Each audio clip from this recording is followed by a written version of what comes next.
Assalamualaikum warahmatullahi wabarakatuh. Salam sejahtera untuk kita semua. Om Swastiastu, Namo Buddhaya, salam kebajikan.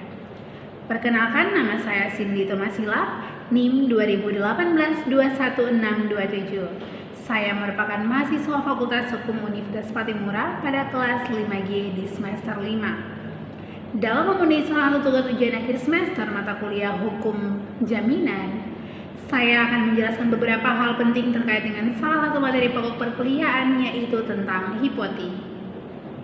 Apa yang dimaksud dengan hipotik?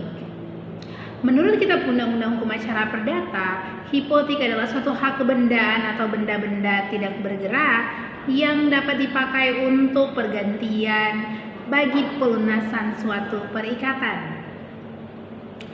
Berdasarkan Kitab Undang-Undang Hukum Acara Perdata tadi, maka dapat dikatakan bahwa hipotik merupakan suatu hak kebendaan atas benda tidak bergerak yang timbul karena perjanjian, yaitu suatu bentuk jaminan yang harus dijanjikan terlebih dahulu, sehingga hipotik sebagai hak kebendaan hanya terbatas pada hak untuk mengambil pergantian daripada benda tak bergerak yang bersangkutan untuk pelunasan suatu perikatan. Lalu, siapa saja subjek dari hipotik dan apa objek hipotik itu sendiri? Hipotik memiliki subjek yaitu warga negara Indonesia dan Badan Hukum Indonesia. Dan untuk objek daripada hipotik sendiri yaitu benda-benda tak bergerak yang dapat dipindahtangankan beserta segala perlengkapannya. Selain itu, objek dari hipotik pun adalah hak pakai hasil benda-benda tersebut beserta segala perlengkapannya. Lalu, apa saja sifat dari hipotik? Ada 3 sifat hipotik. Yang pertama adalah sifat absolut, yang artinya bahwa hak yang dapat dipertahankan terhadap tuntutan siapapun.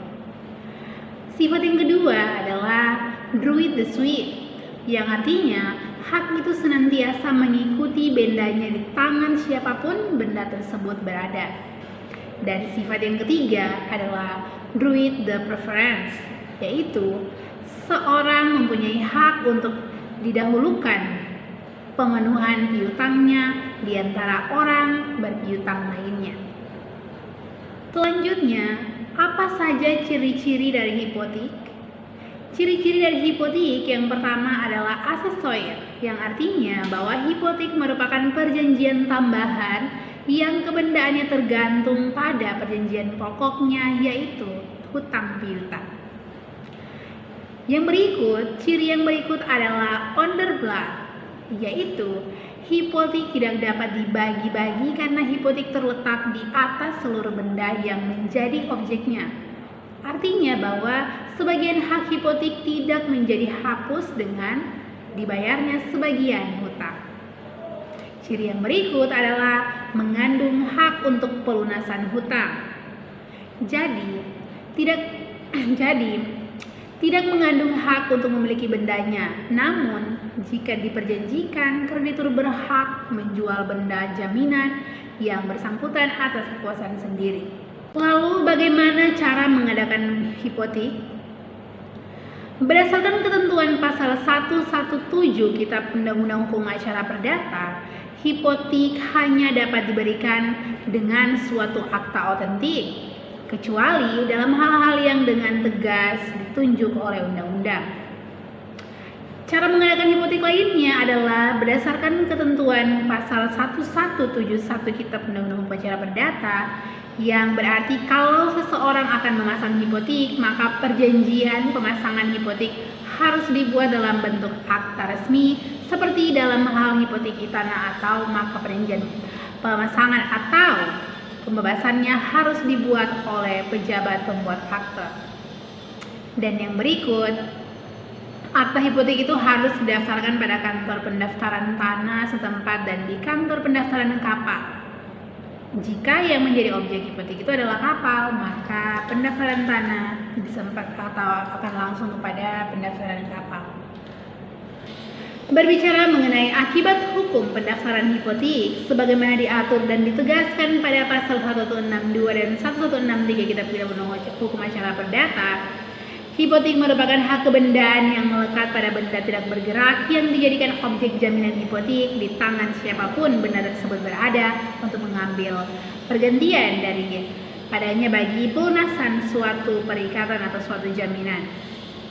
Akibat hukum dari pembebanan hipotek pada suatu benda tidak bergerak menyebabkan benda tersebut tetap mempunyai nilai sebagai objek jaminan bagi pelunasan hutang dan kepada debitur kepada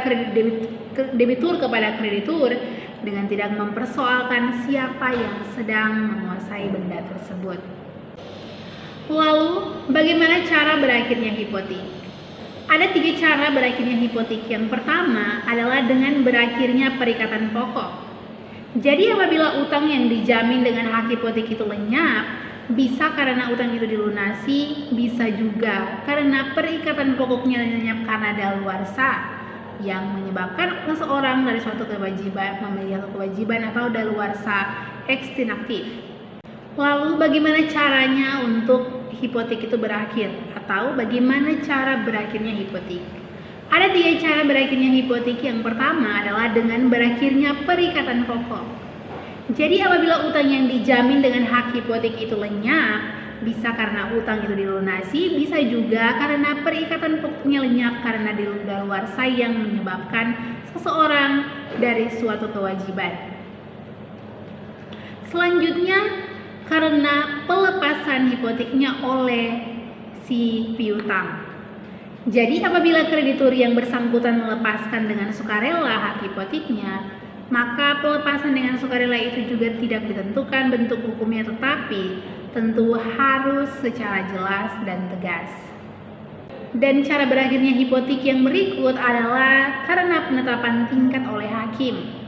Jadi apabila dengan perantaraan oleh hakim diadakan pembagian uang pendapatan lelang dari benda yang dihipotekan dari debitur kepada kreditur, maka kreditur yang tidak kebagian pelunasan piutangnya kehilangan hak hipoteknya oleh karena pembersihan. Demikian yang dapat saya jelaskan terkait dengan salah satu materi pokok perkuliahan pada mata kuliah hukum jaminan, yaitu tentang hipotek. Sekian dan terima kasih. Assalamualaikum warahmatullahi wabarakatuh. Salam sejahtera untuk kita semua. Om Swastiastu, Namo Buddhaya. Salam kebajikan.